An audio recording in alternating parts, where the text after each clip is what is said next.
नमस्कार मित्रों, स्वागत है आपका श्री तिरुपति ज्योतिष कार्यालय एवं वैदिक पूजा पाठ सॉल्यूशंस के चैनल पर। मित्रों, आप जानते ही हैं कि महाराष्ट्र में विधानसभा के चुनाव चल रहे थे।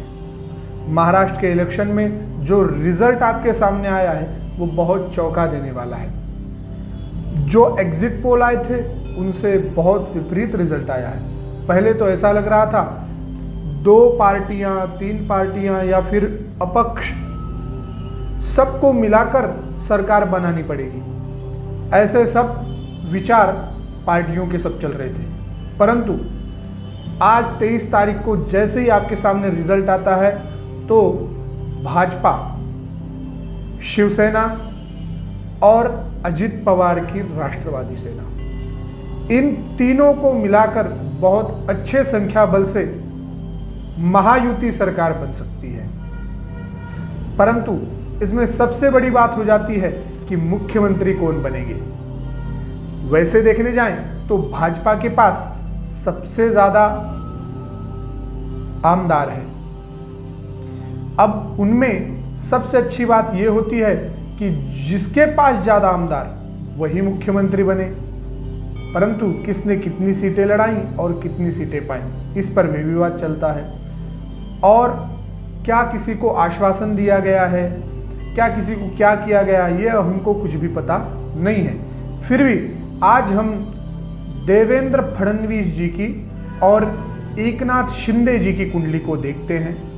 क्या ये दोनों व्यक्ति इस प्रकार से इनकी कुंडली की स्थिति है कि ये मुख्यमंत्री बन सके या फिर कोई नया चेहरा आपके सामने आने वाला है? तो चलिए बात करते हैं। तो सबसे पहले हम देखते हैं कि एकनाथ शिंदे जी की कुंडली क्या कह रही है। एकनाथ शिंदे जी के 2024 में क्या स्थिति चल रही है, इस बारे में हम बात करते हैं। तो सबसे पहले एकनाथ शिंदे जी का जन्म जो है 9 फरवरी 1964 को हुआ और हमने जो टाइम लिया है वो 2 बजे का, और सातारा जो उनका गांव है वहां का हमने टाइम लिया है।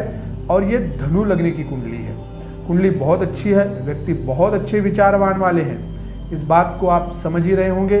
2.5 साल के जो शासनकाल था उनका बहुत ही अच्छा गया, बहुत लोग उनसे प्रसन्न हैं। इनका लग्न जो है वृषभ लग्न है, बहुत अच्छे लग्न से युक्त है। और आप देखेंगे कि इनकी कुंडली में हम दशाओं की बात करें, पहले हम दशाओं की बात कर लेते हैं। अभी जो इनकी कुंडली में दशा चल रही है वो है राहु की महादशा। राहु के महादशा में बहुत अच्छे रिजल्ट इनको मिले। इनके जीवन में जो संघर्ष रहा उसका फल भी इन्होंने भोग लिया।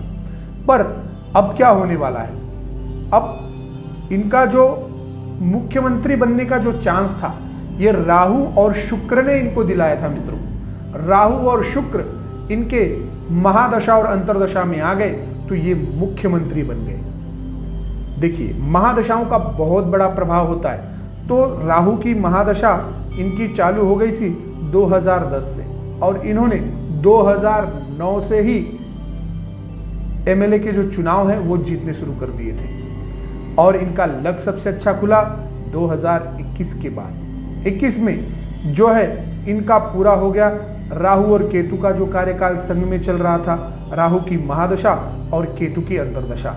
अब शुरू हो गई थी शुक्र की महादशा। अब शुक्र की महादशा का भोग भी इन्होंने बहुत अच्छे से भोग लिया है और चुनाव के डेट्स आ गए और इनका शुक्र और राहु दोनों बिछड़ गए। अर्थात अब इनका चालू हो गया है रवि की अंतरदशा। और राहु और रवि क्या कभी एक साथ रहे हैं? तो कुंडली में जो महादशा है, महादशा को अगर देखते हुए हम देखें कि इनकी कुंडली में रवि की स्थिति क्या है, सूर्य की स्थिति है इस प्रकार से कि सूर्य इनका एक प्रकार से वृद्धावस्था में है, और साथ ही साथ राहु और रवि अर्थात सूर्य दोनों का नहीं जम सकता। इसके लिए मैं तो ये कह रहा हूं कि एकनाथ शिंदे जी अब उस राजयोग पर नहीं पहुंचेंगे। अब फिर से उस सत्ता पर बैठना थोड़ा उनके लिए संघर्षशील होगा।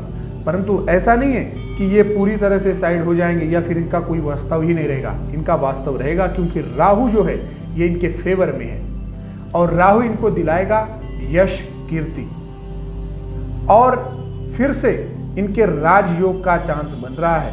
थोड़े दिनों में बहुत अच्छे मेरिट से फिर से इनकी शिवसेना आएगी और बहुत अच्छे रिजल्ट से ये आगे राजयोग प्राप्त कर सकते हैं। इसलिए एकनाथ शिंदे जी की कुंडली को इस बार के लिए क्या सच में मुख्यमंत्री बन सकते हैं, तो हम अगर इनकी कुंडली की स्थिति देखते हैं जिस डेट को मैंने डाला है उस डेट के हिसाब से, तो नहीं, इस बार थोड़ी सी शंका दिख रही है। अब मित्रों हम जानते हैं देवेंद्र फडणवीस जी की कुंडली को। देवेंद्र फडणवीस जी आपको पता ही इनका कार्यकाल बहुत अच्छा बीता। 2014 से करीब ये महाराष्ट्र की राजनीति में आए और बहुत अच्छा रिजल्ट लोगों के पास आया। भाजपा उत्तरोत्तर वृद्धि करती गई, बहुत अच्छे रिजल्ट भाजपा के सामने देवेंद्र फडणवीस जी ने रखे और इस बार का जो रिजल्ट था वो बहुत अद्भुत था, बहुत चौंका देने वाला था। तो क्या देवेंद्र फडणवीस जी इस बार फिर से मुख्यमंत्री बन रहे हैं या फिर से कोई दूसरा चेहरा भाजपा हमारे सामने लाने वाला है? तो इस बात पर विचार करते हैं। हमको कोई ज्यादा बात तो पता नहीं, परंतु सिर्फ कुंडली की मजबूती देखते हैं। क्या सच में इनके कुंडली में ऐसे राजयोग हैं कि जो इस समय ये बन जाएंगे मुख्यमंत्री?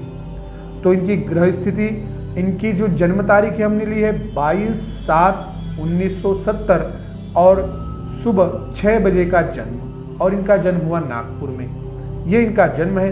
कुंभ लग्न की कुंडली है मित्रों, और कुंभ लग्न की कुंडली होने के साथ ही साथ इनका जो लग्न है कुंभ राशि की कुंडली है और इनका लग्न जो है कर्क है। तो मित्रों बहुत अच्छा रिजल्ट इनको मिलने वाला है। वैसे देखने जाएं तो इनकी कुंडली में राजयोग तो है ही, पर साथ में थोड़ा सा संघर्ष जो कि इन्होंने अब तक भोग लिया है। तो देखेंगे इनकी भी कुंडली में हम दशाओं पर आते हैं। सबसे पहले केतु की महादशा चल रही है। केतु की महादशा में और यहाँ पे देखते हैं कि अभी चल रही है चंद्र की अंतर्दशा।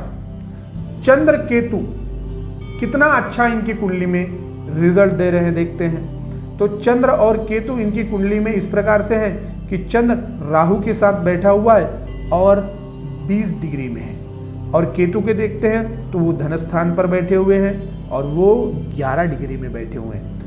सिंह की राशि में अर्थात सूर्य की राशि में बैठे हुए हैं, और चंद्र ये जो है शनि की राशि में बैठे हुए।